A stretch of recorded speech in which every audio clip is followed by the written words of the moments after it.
Hey there, and welcome to this episode of Mortgage Matters with Matt and Colleen. Today, we're going to be discussing FHA loans, and over the next few weeks, we're going to be breaking down different mortgage types and what they mean in context to FHA.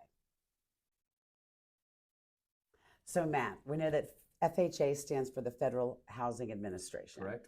And they regulate a lot of the housing market along with housing financial products. Right. And so we all kind of fall under that. But there are some differences in the different types of loans that are offered under the FHA umbrella. Yep. And I was hoping we could talk about some of those today, starting with just straight FHA. Right. So mortgages. The main four mortgages that we run across most of the time are conventional, and that's Fannie Mae, Freddie Mac. Those are private sector mortgages that are typically sold after they close onto the secondary market and broken up as mortgage-backed securities, which becomes traded on the stock market and all that. It's like a lot of times when you get a mortgage, you think you've signed a mortgage with this company, and 3 months later, after you just moved into your home, you get a letter and says, "Oh well, welcome to so and so mortgage company," and that's very typical. So there's actually it's a great point. There are different ways for businesses to make money in the mortgage industry. Right. There's money to be made when a loan is closed. Right. In the origination of it. And that's what Matt is, a mortgage loan originator. So the mortgage product starts with him. Yep. So and then I'm in that portion of it. And then after close, there can be money made in selling the loan to the secondary market because of course the loan has value because it's promised money over 30 years or 25, whatever it is. And then the other way to make money in the industry is servicing loans. Not everybody wants to service the loans. And collecting the money every month and keeping the escrow account and paying the taxes at the end of each year and those kinds of things are obviously services that have value. So that's why your mortgage company changes every 10 minutes or at least once or twice after you close the loan. It can be frustrating, but it's just. But it really matters who you originate that loan with, because that's the person who worked with you to get you that rate, to build that profile with you, advise you, check all the products, and make sure that they find the right one that matches your situation and your financial profile. And that's why an MLO like Matt is so vital, because even though that loan may get sold off, it's still held under the same parameters that you signed it under. Exactly. Yeah, nothing's allowed to change. Right. So your rate, if it's a fixed rate. Exactly. So when you have a trusted guy, it doesn't matter who they sell it to because you knew you were already taken care of. Right. So that's conventional loans. Typically, stronger borrowers, higher credit scores. Conventional, you can borrow down to 620 typically. Credit scores are being judged a lot more harshly now because the market's a bit tighter and rates are higher. But then they opened some up for some mortgages that were lower just recently. So, look, so an FHA loan, typically you can be qualified down to a 580 credit score unless you manual underwrite, in which case you can go a little lower. But, you hear those statistics all the time. They're usually rare situations because it's the total file, the makeup of the entire file. And one person may not have the greatest credit score on the mortgage application. The other person may have enough to balance out that. Or the other borrower? Yeah. Yeah, so, we always use the lower of the two mid scores. So if the other person has a higher one, it doesn't hurt them, but it doesn't help them. What I mean by the loan profile is if the debt to income ratio is lower, or they have, tons of money in reserves, or they're putting down 5 or 10%, which you can do on an FHA loan. So those are the types of things that help you get qualified with a much lower credit score. Things are really, really strict right now. And the FHA, when you just were saying a down payment, FHA is 3% minimum, is that correct? 3.5%. Yep. And you have to bring 3.5% of your own money to closing for the down payment. Yeah, and that can be, again, we've covered it in previous right. episodes. Gift, savings, but we have to have it sourced for 2 months, remember, seasoned, showing where it came from and that it's just been sitting there, that you didn't borrow it to get it. Yeah, we don't want to borrow money to borrow money. But we need 3.5% at minimum to get an FHA mortgage, and you have to have 3.5% down at the closing table. So yeah, you're gonna that's have one to of the have benefits. A lot of people think that you have to have 10, 20% down to buy a house anymore. FHA 3.5% minimum. If credit scores are in the low 600s and the file's a little bit sticky, it might get qualified or approved. The file may be approved with a little bit more down, 5% or so. But yeah, I mean, you really want to try to be at least in the mid sixes right now, unless you just, your debt to income ratio is low and you're okay with well, and I also think that, I mean, and also to balance some of that is that the down payment is so low that you don't have to have $100,000 saved up to buy a house. It's just, you don't have to. You don't, $500,000 house, you're looking at $1,750. Yeah, that's doable. Yeah, and I believe there are programs with grants and things to cover some of that. Down payment assistance programs. I've dabbled with those recently. Yeah, they're not great products, but they serve a purpose, but they're it's only for the right situation, I think. Very specific situations. Yeah. Otherwise, you can get yourselves in a bit of a pickle, and you can have a heck of a 3 weeks trying to get one closed. We won't revisit. Yeah, no, let's not. You're still twitching, a little trauma. twitching. But no.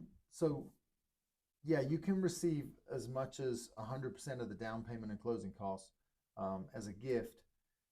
One major difference between FHA and conventional seller paid closing costs. With a conventional loan, you can only get up to about 3% or 3% of the purchase price. Okay. So again, if it's a $500,000 home, the seller could contribute up to $15,000. Right.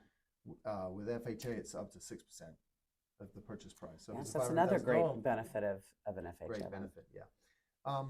In a really, really tough market, like we were in a year and a half, 2 years ago, when a house goes on the market and there's 90 showings. There's 90 buyers for every home that hits the market. Well, it's a little bit like that right now with the lower inventory, unfortunately. Right.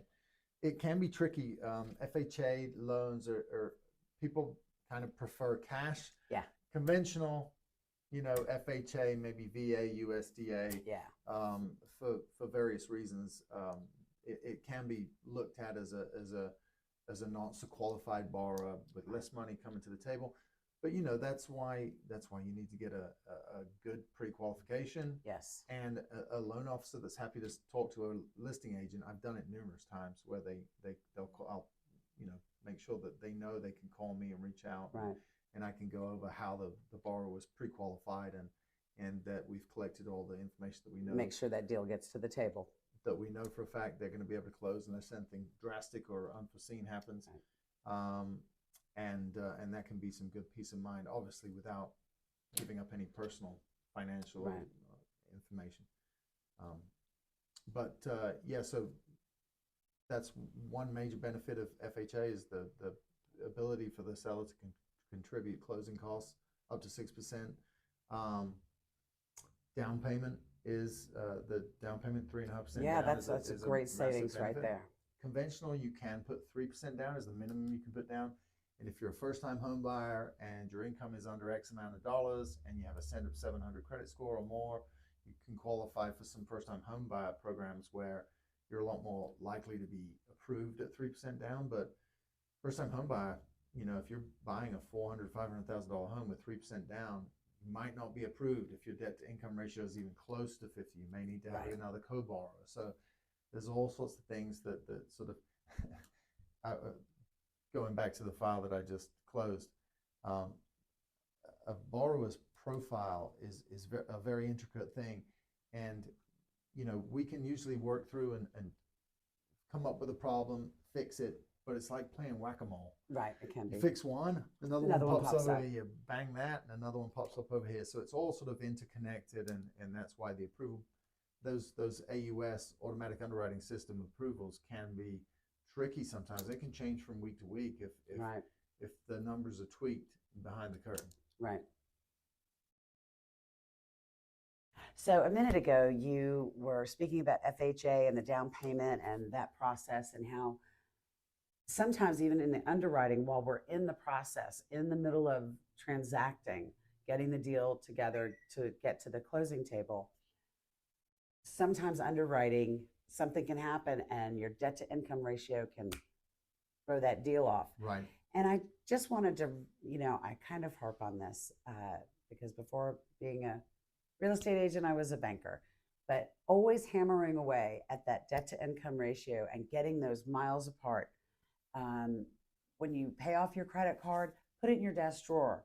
You don't need anything from Amazon today. You're welcome. Don't do it. Just leave it alone and let that debt to income ratio, it literally raises your income as the debt comes down. Right. Doesn't mean you're going to go to work and they're like, oh, instead of $600 this week, you're going to get $900. No, but it means that you don't have to pay that debt anymore, so your income's going to go farther. Right. And when they are looking to build that profile, they are looking for the widest gap from debt to income. So the more you pay attention to that, the better off you are. And then if you get into a situation where we're getting you qualified, but it's, we're on the line there, that debt to income ratio, I just never want it to come back and bite you in the butt. So I like this visual demonstration of debt and income. So if you would, give me the income again. Income's here. Here's income. Here's zero. We want debt right? here, but we live life, so we understand.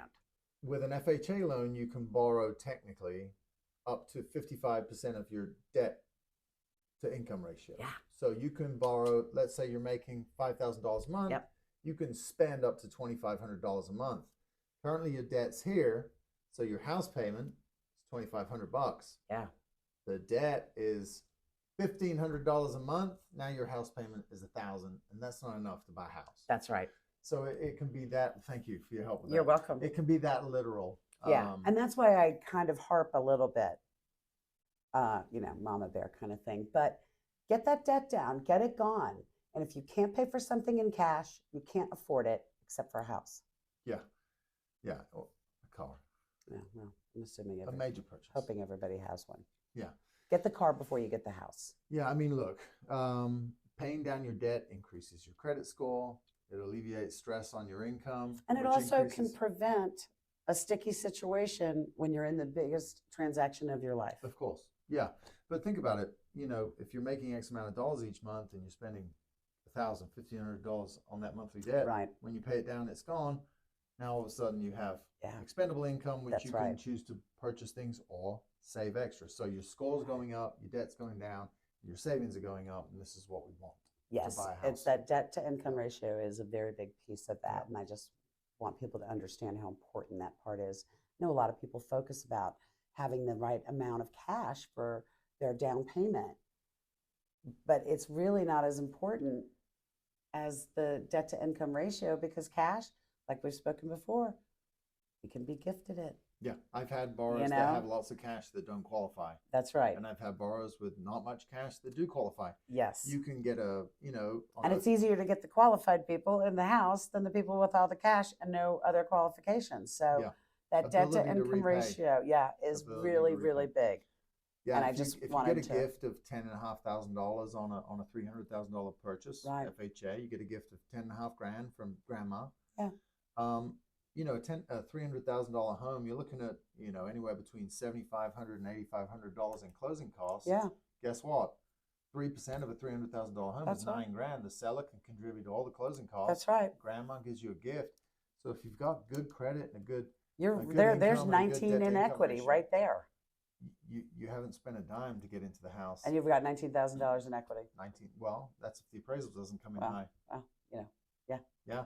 I just had one. But that's how it all works, and that's why we try and harp on the pieces that we think are really important for you to focus on. Yeah. A lot of people want to focus on that down payment cash.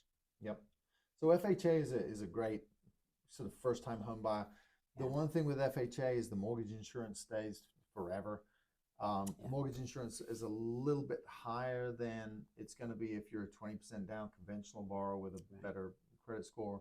But unless you're putting 20% down, if you're looking at 5% down on a conventional loan, you're going to have a decent amount of mortgage insurance for the first 7, 8 years, 9 years before you get to that point where you've paid off 20%. But you can refinance or have drop the insurance if your credit score is a little bit lower, 20% in equity. Yeah, if your credit score is a little bit lower and you need that extra wiggle room in your debt ratio that FHA gives you with the 55% back end ratio, then FHA is a great way to go. And like we said, hopefully within a few years from now, we'll be in a similar situation to what we were in the last year and the year before, as far as a refi market. Yeah. Your home is appreciated in value. Hopefully, you've paid it down a little bit, and you can refinance that loan into a conventional loan, saving yourself money.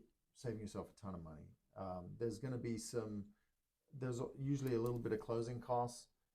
If you purchase a home with me, and currently with a view to refinancing it, hopefully in 12, 24, 36 months, I can do that and waive lender fees, by the way. So that's going to save you some additional money. But your closing costs, you don't have to do down payment because it's already there. The closing costs are typically a lot less on a refi, $3,000, $4,000, $5,000, whatever it is. Right. Depends on the price of the home. But you're going to save more than that by refinancing at a better rate. Oh, yeah. And without primary mortgage insurance. So I've it sounds like it's going to cost a little bit up front, but it can come out of the equity of the home exactly. too, so it's zero. It's not like you're writing a check. Zero out of pocket. I've done refis in the last couple of years that literally cash out refis where people paid off, high interest rate debt and literally cut their monthly payments by $1,200, $1,500, $1,800 a month. It's huge. Yeah, massive. Yeah, I mean that's like when we were talking about your debt to income, and when your income's here and your debt's here, makes your income this small. When you move that debt, boom, boom, boom, boom, income gets bigger. It's just that simple. It is that simple. Right? Yeah. I know, with all the words and all the regulations, but it really does come down to that simple. And the FHA is such a great product for first-time homeowners. They've got lots of programs that benefit the first time you go through this process. Hopefully by the end of your days, you've bought and sold several homes or invested in real estate as well, because it's a great place to park your money. Yeah. However, FHA, if you're a first-time home buyer, if you're newly married, sick of paying that rent in the apartment, this is the kind of mortgage you need to be looking at or asking about to your financier. Hopefully it's Matt, but if you're not in Georgia and you're somewhere else. If you're in Florida, it still needs to be Matt. Oh, okay, still needs to be Matt if you're in Florida. But if you're anywhere else, I can refer you. Yep, call Matt. But this is the kind of mortgage that you would want to be asking for. Absolutely. Is there anything else you can think of? Any other questions about FHA? Ooh, one thing to mention. This would be kind of my side of the deal, but also your side of the deal. This is kind of a common ground part, is appraisal. So with conventional appraisals, fun. It's nothing but fun. Well, and I will say this just to differentiate, because as an agent, Matt will use the word appraisal. An agent will use the word inspection and appraisal. Matt deals with appraisals because that is done by the financier to come and assess the risk of the loan. An inspection is when someone comes out and checks the actual structure. It's the appraiser's not going to come in and see how much room's in your laundry room. Okay, they don't care. It's about the comps in the area and your profile, and then mix all that together, and that's where the appraisal comes from. Inspection's looking at the structural integrity. Exactly, the mechanics of the house, your hot water heater, the electric, the air, the roof. And now those things do get appraised a little bit differently. So an appraisal on a home, they differ. So conventional appraisal, you can sell a property with a conventional loan as is. So there can be holes in sheetrock or a little bit of pipe exposed and some other things. With FHA, because it's a government-sponsored loan and it's backed by the government, the guidelines are a little bit more strict, and so those appraisals can have to be a little bit more strict. Again, why sellers don't always love FHA, maybe so if it's a bit of a rundown home. But if you're an FHA borrower, it's good for you. That's right. It means that if it appraises, if it doesn't, it may appraise what's called subject to.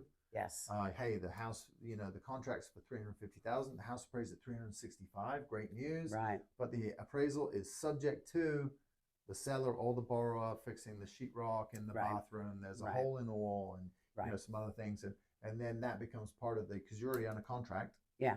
that becomes part of the subsequent renegotiation of the contract. Right. And maybe the seller's already paying some closing costs, and maybe they take a little bit off, and then they get stuff fixed or whatever.